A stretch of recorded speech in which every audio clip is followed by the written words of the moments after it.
Pero nag-i-spill pa rin tubig doon. Ngayon pag may baha, tinataas naman talaga yun.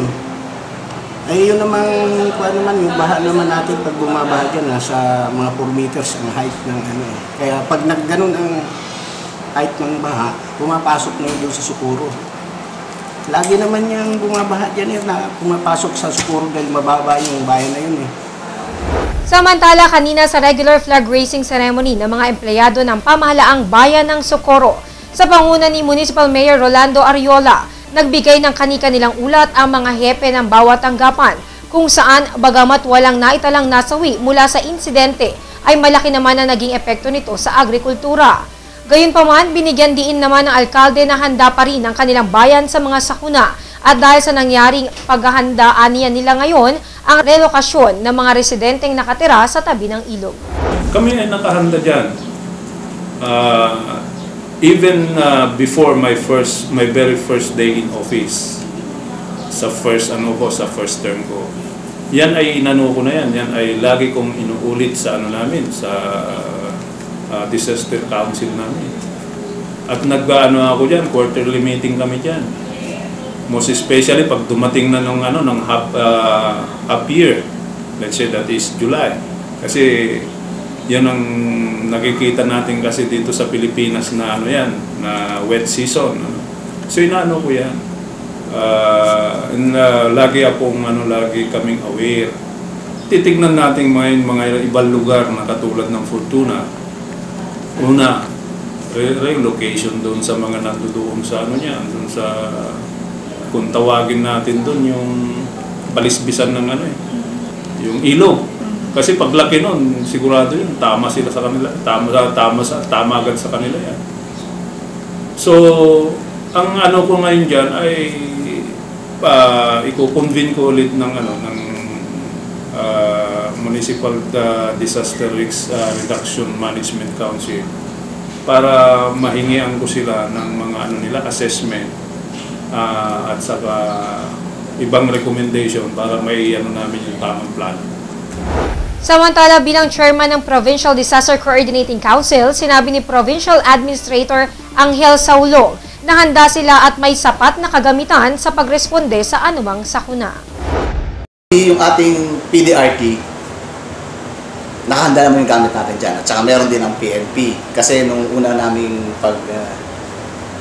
actually siguro wala pang 1 week, personally kong pinuntahan yung PDRT. Tingnan ko nga, inspection ko kung ano ba na yung available na mga equipments doon na para natin magamit just in case na may disaster. So, mukhang madami naman doon. At yung PNP, meron din naman sila . So, siguro maganda lang na magandang coordination para at least yung ating mga affected na kababayan ay matulungan kagad natin. At saka siyempre, lagi naman nandiyan ang PSWD natin na handa rin naman. Anytime meron naman sila diyang mga nakapack na mga pambigay sa mga kaya mga tools. Sa kaugnay na balita, ang patuloy na pumutol ng kahoy at pag-uuling ang siyang dahilan ng pagbaha na naganap sa Socorro. Ito ang pahayag ni Socorro Municipal Mayor Rolando Ariola 3 araw matapos na biglang bahain ang kanilang bayan. Ito na po yung babala ng kalikasan.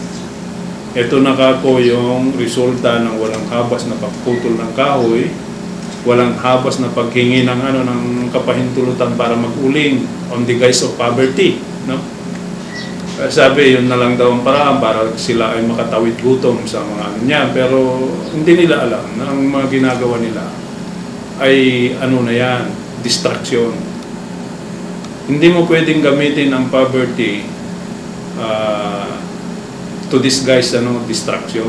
Kasi pagsira na sa kalikasan niya. Aniya pa kung siya ang tatanungin ay dapat na tuluyan ng ipahinto ang pag-uuling at iligal pumutol ng kahoy, lalo na at irresponsable naman ang mga gumagawa nito. Tanggalin! Yan, hindi dapat payagan kasi tingnan ninyo. Madalas na ginagamit nila kunwari yan, na puputulin nila yung mga matatanda ng puno ng let's say rambutan, santol, mangga, etc. Pero hindi naman oras-oras na nandoon ka, tinitignan mo kung ano yung mga pinuputol.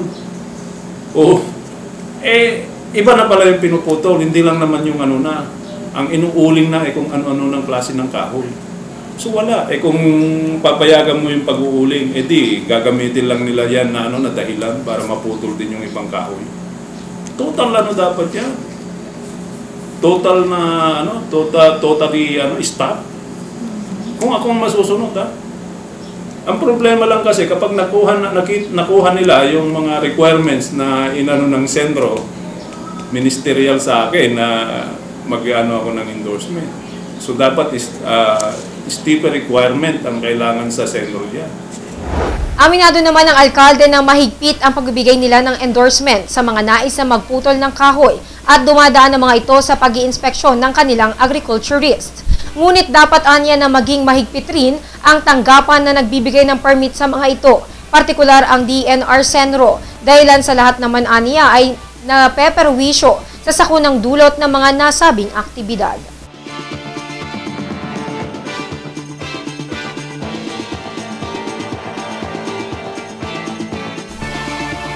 Susunod, lalaki sinaksak ng pinsan, patay. Ang tabayan ng balitang yan, makalipas po lamang ang ilang paalala. Welcome to Monte de Oro Homes. With units designed to cater to the convenience and comfort of its residents, Monte de Oro Homes is a haven for countryside living.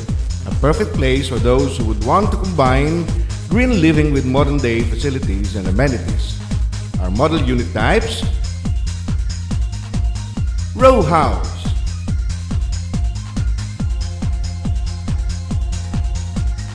single attached or detached,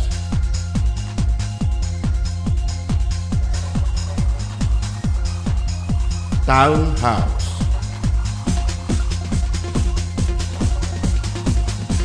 all units are fully finished upon turnover.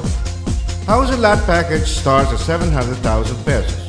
Housing loan can be made through banks and our leading partner, Pag-ibig Fund, with monthly amortization as low as 4,500 pesos or just 145 pesos a day. HLURB licensed to sell 21191.